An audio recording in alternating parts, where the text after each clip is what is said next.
Kami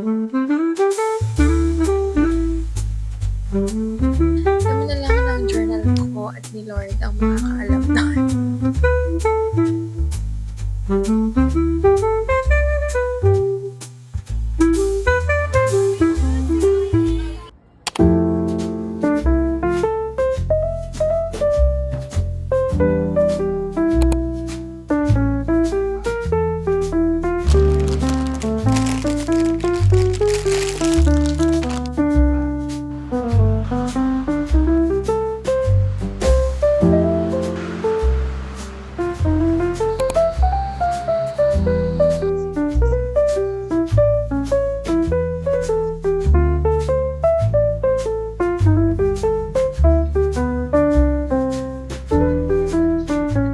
And now I'm just drinking my milk.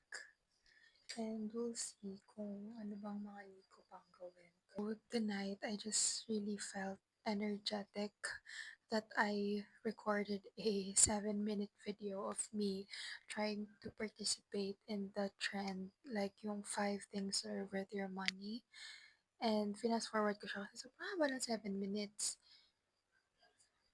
And kanina, actually, nakapag-start na ako mag-vlog. I showed you guys kung paano ako nag-transfer ng file sa aking, from my iPad to my Kindle. And I vlogged using my phone, like my front cam.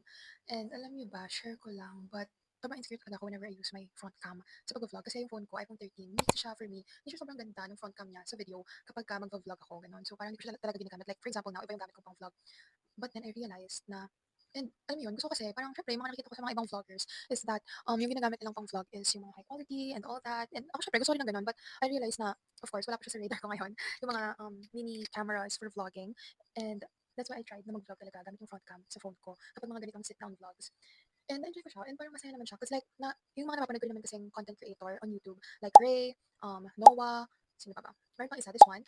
Yeah, I love those girls and I love their vlogs and their authenticity, the passion they put into, like, they literally vlog even the mundane days in their life. And yeah, I want something, and I realized that I want something like that. Like, I don't want to be someone na, like, trying hard na mag-acquire ng ganito, ng ganyan, ng nice background, ng nice filming setup, or whatever, just because yun yung, like, nakasanayan ng mga tao or, like, nakikita ko sa iba most of the time. So yeah, like, following those kinds of content creators really helped me with my own vlogging journey. Because like, siguro even yung mga ibang tao, I don't know what they think about me and I don't need to know, but like, feeling ko, hindi mo nila in-expect na I'm someone na who will like talk alone. Kakusap yung sarili ko in front of the camera and then, put myself out there. But like, vlogging has really been my passion ever since. So I really want to push through, and I also want to show you guys the realest form of myself and kung ano talaga nangyayari sa buhay ko. Like the good and the bad. Mostly yung mga bad, parang snippets lang na kwento ko lang, ganyan. But yeah, parang nandito pa lang kasi ako sa process ko na slowly, I'm trying. Nalakas loob ako, ganun. But yeah, I don't know where this will go. And like, my God, 58 subscribers pa nga lang ako eh. But like, I don't care. Like, I really enjoy what I'm doing. And whenever I edit, parang kasi naging pastime ko siya. Parang naging hobby ko siya. Like, katulad ng pagbabasa, wala naman akong like super duper napapala doon. But like, I enjoy it. And it's a form of entertainment for me. And yeah, so, ang summary lang ito. This is your sign to put yourself out there. I mean, if you really wanted to, but of course, with boundaries pa rin sa sarili mo and with your own life, with contented. Yeah, that's the word. The word of the night is contented. So, ayun. Actually, sobrang sponty lang ng vlog na to. Hindi ko nga alam if i-upload ko siya. Alam niyo ba, pag nag-edit ako, especially like yung mga a day in my life, a week in my life, or yung ginagawa kong series, like recently, which is my monthly upload.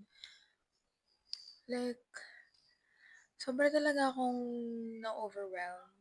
Like, ang ginagawa ko kasi, from time to time, iniipon ko yung mga clips. And then, once naipon ko siya, like, halimbawa, at the end of the month, dun ko na siya i-edit talaga, nalagay ko ng text and everything. Nakaka-overwhelm siya minsan. Mahalaga talaga sa akin na nino-notes ko or nire-write down ko yung mga nangyayari or like yung mga clips para alam ko yung pagkakasunod-sunod niya. And hindi ako yung sobrang maguguluhan and ma-overwhelm. Actually, ganun ako sa lahat ng bagay. Gusto ko systematic siya. Like, gusto ko maayos yung order. I'm really an organized person. I mean, not a perfectionist and not all the time, but I really try to. and I really want to carry that sort of trait with me. Systematic ako, but at the same time, I just still go with the flow. Basta gusto ko lang na ready ako. Meron akong backup, kumbaga. Wala na rin naman akong dapat i-journal. Actually, guys, I wrote 4 pages long nung nag-debrief ako from my graduation day. But yeah, kami na lang ng journal ko at ni Lord ang makakaalam na.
Hi guys, ako sila bro. Joke. So ngayon, kung nagpipick up kami ng alam, kasi birthday ng kapatid ko. And then, bibili kami ng barbecue later. So yeah, and I'm not feeling well, pero sumama ako para lang.